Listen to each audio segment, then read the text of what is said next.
Hey, I'm Bryce Brauneisen and welcome to my reel. Well, here in the Music City, everyone loves to do a little bit of dancing as we get ready for March Madness. If I had an East Texas fantasy football team, I'd take this guy first right here. Kyler Finney, Winsboro quarterback. So whether that's on the football field or in the newsroom, success starts by being creative and thinking outside the box. Bryce, who are you picking to win this big game tonight?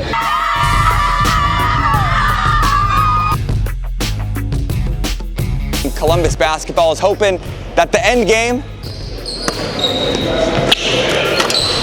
is a slam dunk. To be able to continue the drive here at midfield, you need to be able to pay attention to the details, which I take great pride in, such as exceptional writing. Hold on. Bring my tight shot up right here. Okay, I'm gonna say right in, right? Bring him on cam. You got Josh Hubbard. Why is he not taking the final shot?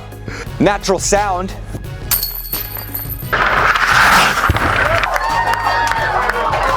And of course, that desire to always find the perfect shot.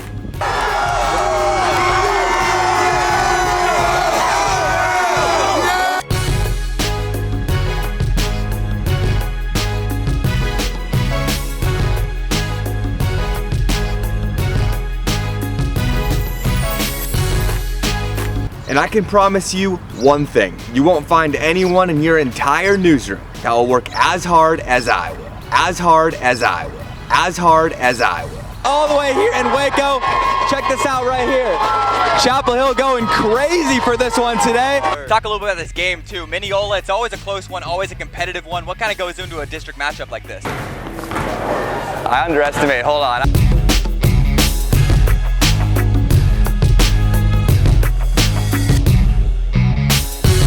Means a whole lot more, but you do have to actually make the shot. Well, in today's world, AI could tell you a story, but I have a passion for storytelling. AI, that doesn't have a soul, but my stories have a heartbeat.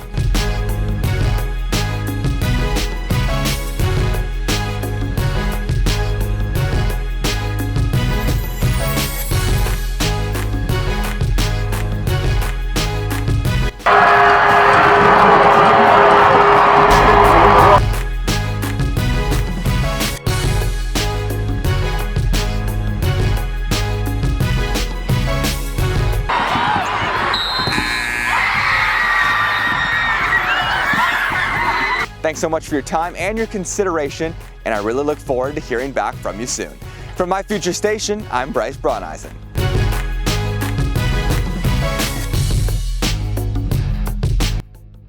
It's special to see any kid to be able to do that. He's a unicorn, which means he's that rare. I think he will have a gold medal around his neck when it's all said and done.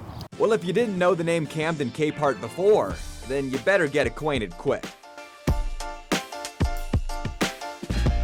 A proven star on the football field for Winsboro.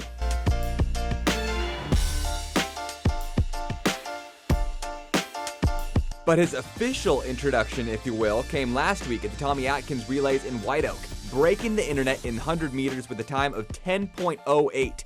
Yeah, you heard that right, 10.08.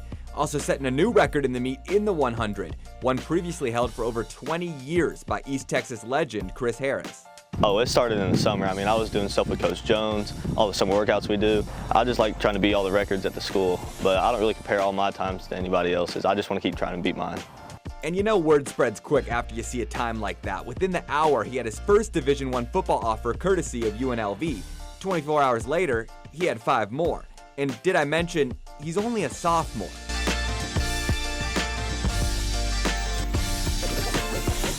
It's unheard of in Winsboro. I just put it that way. To see a kid end up with 4 D1 offers after doing something special on the track, that helps us, puts Winsboro on the map for one, and it also shows our younger group that, hey, if you put in the work, good things will happen. It wrapped up a whirlwind week for Capehart. 7-on-7 in Nashville on the weekend, a baseball game on Tuesday, and setting records in track on a Thursday.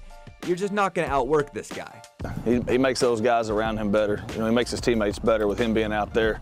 Not just a fast kid, great in the classroom, one of the top students in his class, and a leader out here in the field house. Just that's what you want and ask for in any athlete. Just great to have. And even as a sophomore, he's already seen as a leader in their athletics program.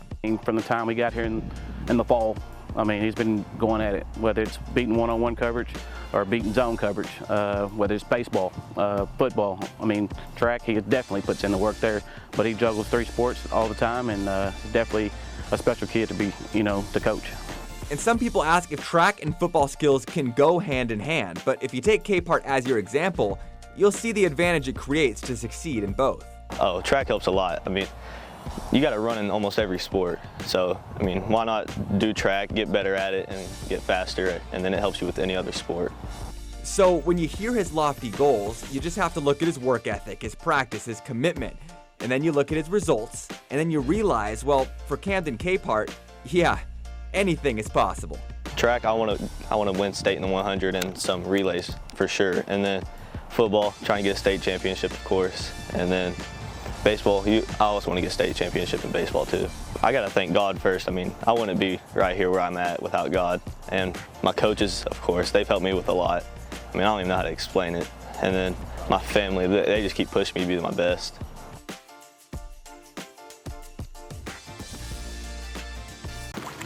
For many, fishing out on the lake is a peaceful retreat, but for Winsboro anglers Porter South, a whole bunch of little bass schooled up on a tree down there eating shad, and Leon Ackerman, every day is an opportunity to get better.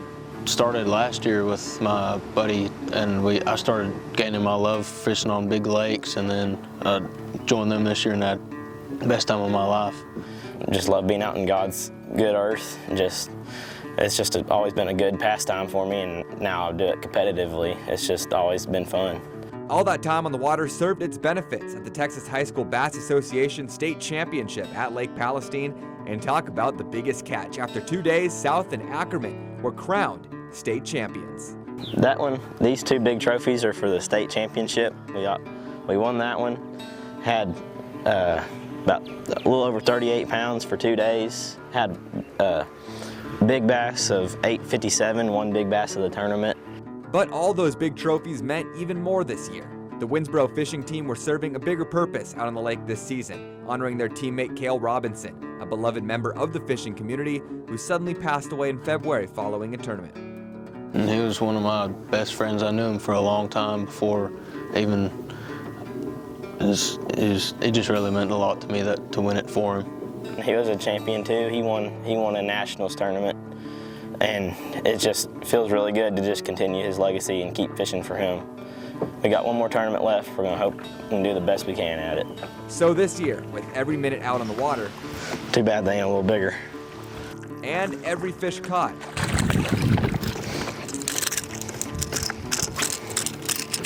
they do it to honor and to remember their teammate and their friend. It just means a lot, and I don't even know what to say. I'm speechless still. Just thank you, Jesus, for letting it happen. Did it all for Cale. Back here at Bridgestone Arena in Nashville for the SEC men's basketball tournament, Ole Miss's turn, the 8 seed taking on the 9 seed Arkansas.